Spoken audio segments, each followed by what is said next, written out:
Filistin'deki soykırıma dikkat çekmek için çalışmalar yaptık. Tuğba Bilişim hocamla ve robotikteki arkadaşlarımla beraber yaptık bunları. Ayrıca görseller oluşturduk, videoya çevirdik. 3 de yazıcımızdan bunları oluşturduk. Yapmamızın amacı Filistin'deki drama dikkat çekmek. Filistin'in kurtulmasını istiyoruz.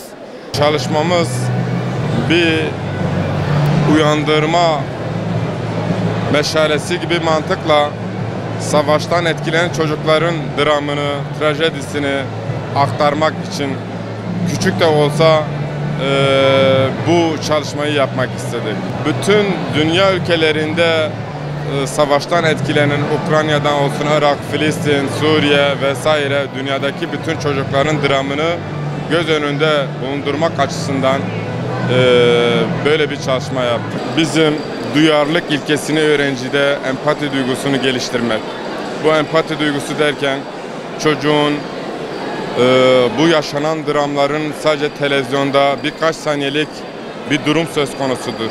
Birkaç saniyelik bu durumun aslında hayatın gerçeği olduğunu ifade etmeye çalıştık. Bunu öğrencilerimiz çizerken o duygunun ne olduğunu hissedebilmesi ve öğrencinin bunu artık duygusal olarak bir yaşantı haline getirebilmek için böyle bir çabamız oldu.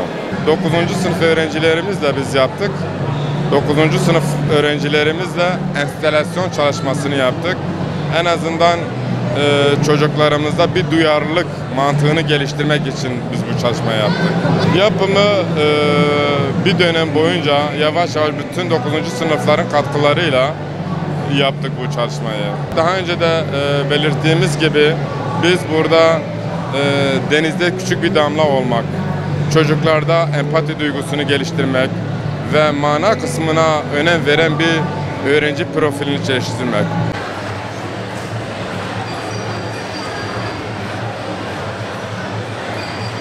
Biz buna resim yapma makinesi diyoruz kısacası. İçine bu boyalardan koyuyoruz. Merkezden dışa doğru boyayı döktüğümüzde şuradaki resimler oluşuyor. Yani yapımı kısa sürüyor yani. Şu robotumuz uzaktan kumanda ile çalışır.